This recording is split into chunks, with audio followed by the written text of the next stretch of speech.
I love stories.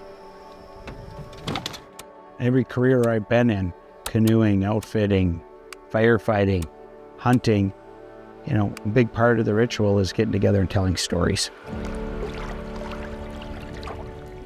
Coming back with a story. Been around a lot of good storytellers. If you listen to them, it can really have an impact.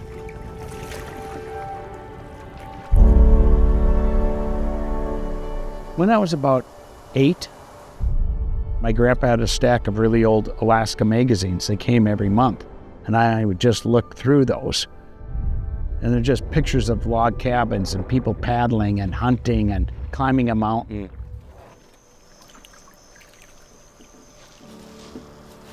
I just wanted more and more.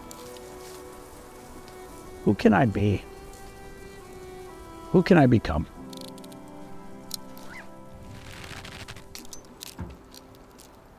Natural world's a wonderful teacher of all those things.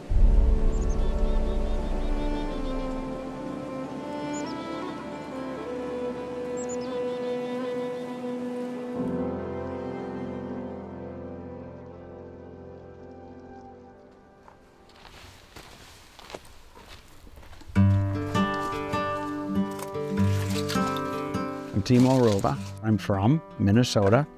I fought fire in 38 states. All the western states I fought fire in. Every single one. My mom's from a farm. My dad's from up here. Up where my dad's side of the family came to when they left Finland and that area and came to a little mine town of Ely. I didn't plan on coming back. Life just kind of threw me back here. And you sometimes gotta be the one where life throws you. All right. I was raised here, those memories, that landscape you're raised with, the smells, the colors at this time of year, the winter light, it just resonates inside you.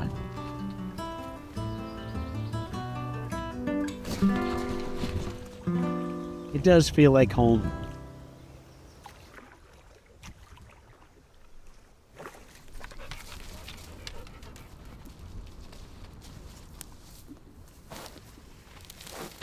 A lot of deer sign for this country.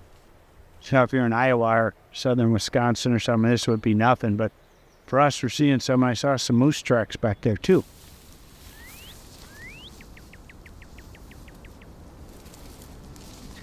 My first jump, I was scared to death, but they had trained you on the ground hundreds of times. So when they slap you, you jump. I've jumped plenty for a firefighting smoke jumper. I've jumped quite a bit for my years. Right there. I just wanted to be a learner. I went in and asked questions and listened. Wow. It just became a passion. Here's a rub miner. Here's our trail. Smoke jumping really helped.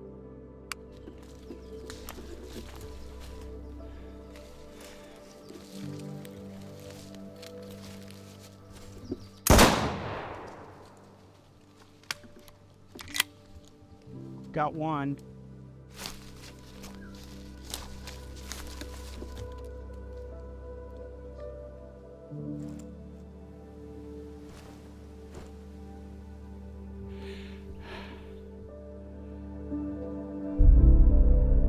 When I came back to Minnesota that first year from Montana, from leaving jumping, we went out in canoes and we harvested a lot. Deer and grouse and wild rice and firewood. And it was so healing.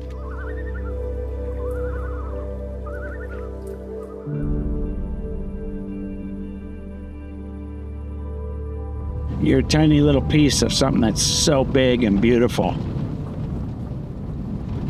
So you're still a little bit part of it if you just look up.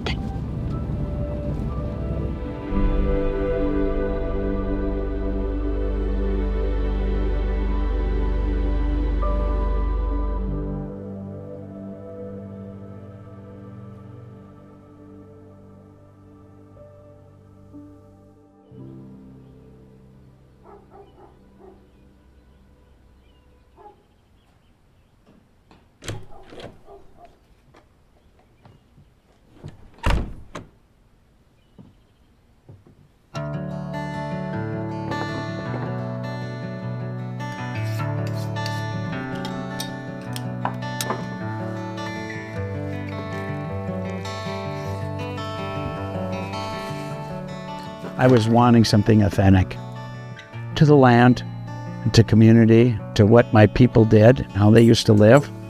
My grandma said, we didn't used to have freezers on the farm. We canned stuff. Here's some jars.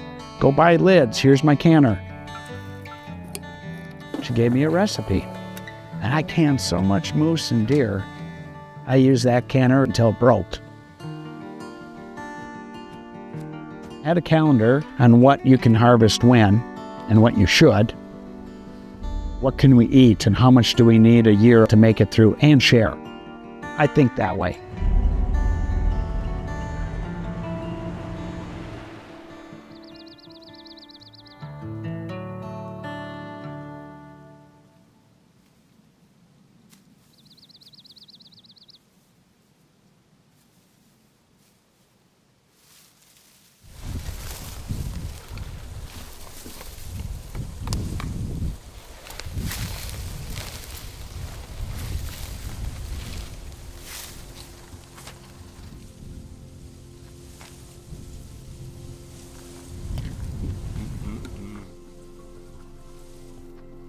Picking berries is a wonderful thing to do as a family. We'd boat over to places to go blueberry picking, and we'd go swimming after we had filled a pail. We supposedly had to fill a pail before we could go play.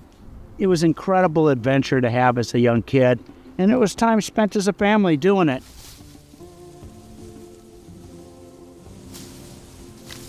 And then you come home, and when you're a kid, sometimes you dread it. Oh, gonna pick berries. And then you get older and it's all you can think about doing. You know what I mean? And you just take your kids and they complain. And now they're taking their kids. Here's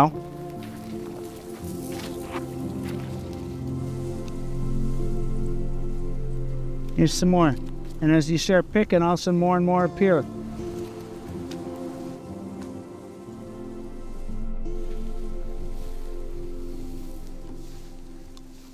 They don't come easy.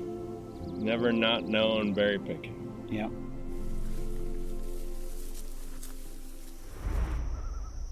It's hard picking berries and cranberries to have enough for a bunch of meals. Cutting firewood, it's hard work. It's not easy. There's a reason they wanted to get away from it, but there's real value. You're almost going through meditation. You're dealing with some issue. Sitting around the fire telling stories is like a counseling session a lot of times. It's healthy.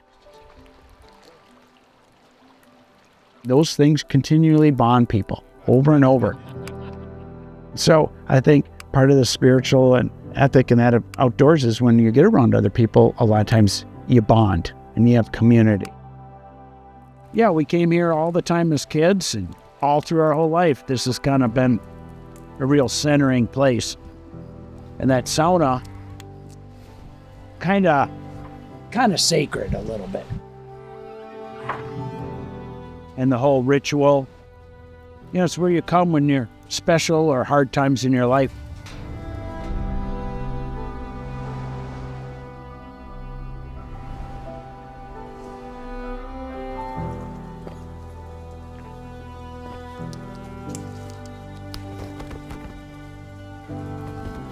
We're natural beings and we need water and we need food, and they have to come from the natural environment.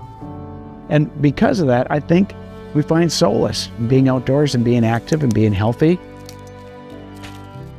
We just have to realize everything we buy, eat, it has an effect on the natural world.